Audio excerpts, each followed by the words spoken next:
Welcome back everyone, I am Markus and we are with stage 5 of Castlevania Bloodlines, the Versailles Palace in France. But to pay visit to some nobility, I guess. Better not end up with our head through to the sharp edge of a guillotine, I hope. Oh, we start the Versailles stage, and the first thing that we're gonna beat as an enemy is a rose. I can't help but notice that, this might be some kind of a subtle reference. Or maybe I'm just imagining things, but yeah. Rose of Versailles. If no one has any idea what the hell am I talking about, you should watch better freaking anime. Leave your One Piece behind for a while and do yourself a favor, check out the Rose of Versailles because it's an absolutely amazing work. This should also educate you a bit on the French Revolution, which is something that everyone should know about. And yeah, I hate this section on extreme. With these skeletons hurt like hell, and yeah, they didn't end up doing quite as well as I hoped. What a good way to start the stage at the very least. This is a very long stage. This is also one of the stages that really goes haywire with mini bosses and multiple paths.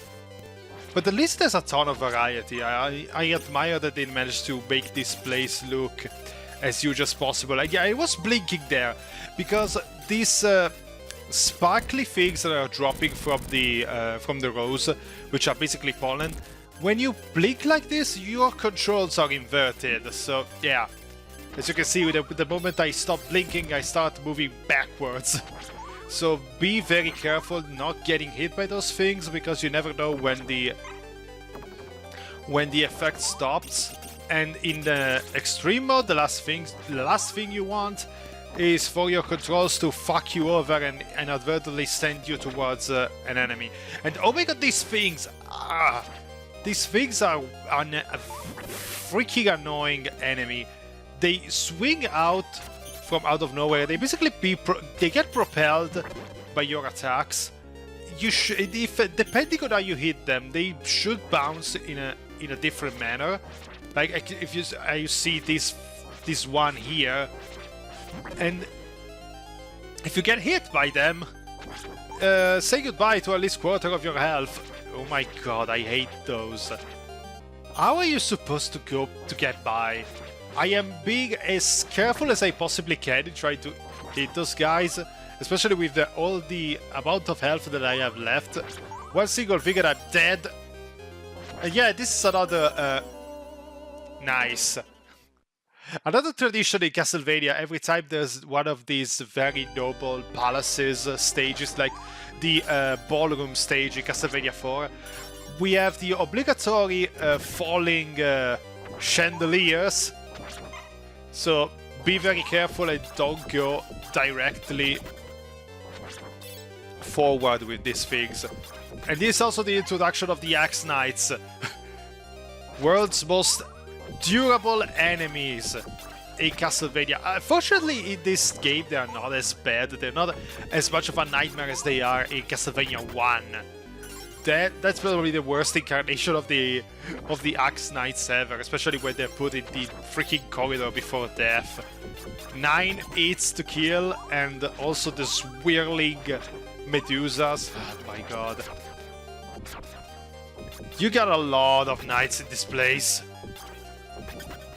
The best thing that I can tell you for this section is just be as reckless as possible. Being reckless kinda sorta pays off here. And now we have to hope that the thing doesn't actually turn in its entirety like just happened. And what the power that I used there, where it's split by boomerang in 3, that is the item crash in this game. like I said, it's the item button plus up. You get this more powerful version of your item attack. It's fine-ish, I guess. I prefer using the standard attack because as much as they do more damage, they also burn through a lot of gems, which are your currency in this game instead of arts. So yeah, for those that think that art should be elf, you will feel vindicated by this inclusion in this game. Let's go up. Damn it. I think this is a place where you kinda need to go upwards with Eric, because the section right on the left here, I think it's a John only route where you need to use the whip to swing across the rooftops, the ceilings, not the rooftops. So now we have to move upward. The fact that the jump, this very high jump, does give you invisibility frames is also another reason why I love this move so much. But you have to be very careful because you might never know when shit might hit the fan with this freaking ice over here. Damn it! Good. Now we are safe. And let's go over the rooftop of Versailles. This is a... Oh my god, this section. Did you enjoy the RPs and the freaking flea man? If not, well, you're shit out of luck, because basically this is what this entire section is. You're getting chased by an endless wave of both RPs and flea men, and at this point I'm basically just running forward and trying to avoid doing things, because as you can see, if you dare to stop, they spawn incredibly quickly. You don't even have a second before a new one decides to pop on screen, so try to ignore them. It's better, because when if you actually go and try to face them, you gotta make shit a lot harder for yourself. I love this 3D effect of the swirling staircase going downward. I love this is one thing that I really like about the Genesis. There's all these weird effects that they weren't so easily doable on the SNES. And now we got our mini boss again. This guy is basically just like the ones in the Atlantis stage. Just be very close to him as much as possible, and once he jumps, he decides to go all out with his extendable arm. But if you stay crouched, there really is no problem. This game really loves to spam all these freaking mini-bosses, but damn it!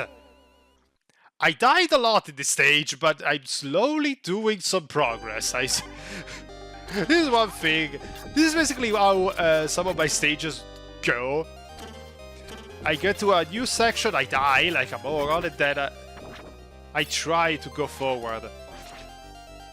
Overall, I think in this stage I died the most, but I always did a lot of progress going forward. There's that at the very least. Oh my god.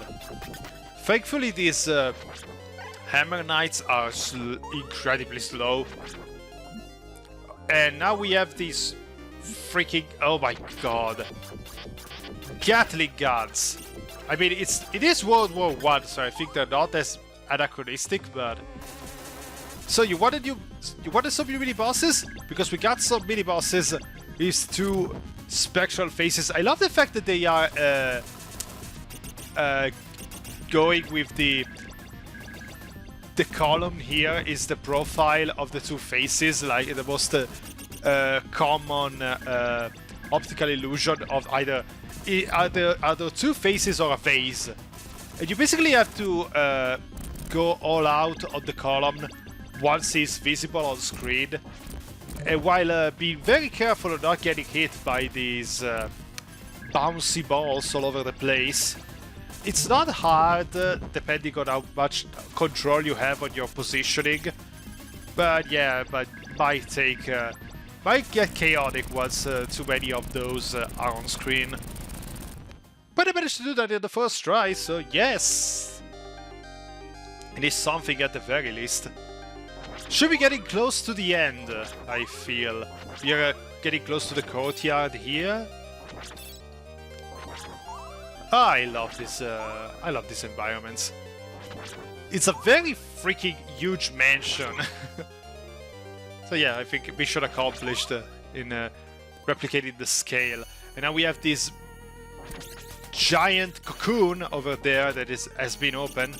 And we have a floating figure here. I don't know who she's supposed to be in his woman form. But when she decides to transform, it basically becomes Mothra. Like, they're not even pretending. This is basically Mothra.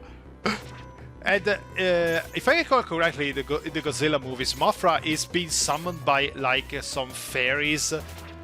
So yeah, I think it works pretty well. Be careful of the eggs, because the mini Mothras were gonna hurt you. Like, again, in extreme mode, this is basically the biggest hurdle of extreme mode. Everything hurts. It basically becomes you try to endure a no-hit run at times. This is also the reason why I told you to use the code to get 9 lives, because either you really want to input the password on the password screen all the time, or yeah, it's just better to take advantage of the 9 lives and move on. And this you also get more time to practice the stages, because the issue with the continues is more that you don't have time to practice. And this is something that really wasn't here in Castlevania before, so I don't know why they really felt the need to include it in Bloodlines, but I can assume that they were really scared about people trying to beat this game in one sitting. And in the 90s, the rental market was really something that that publishers hated, like with a passion, at least in the West. Yeah, look at that. Just one shot of this mini Mothras has done like 4 damage to me.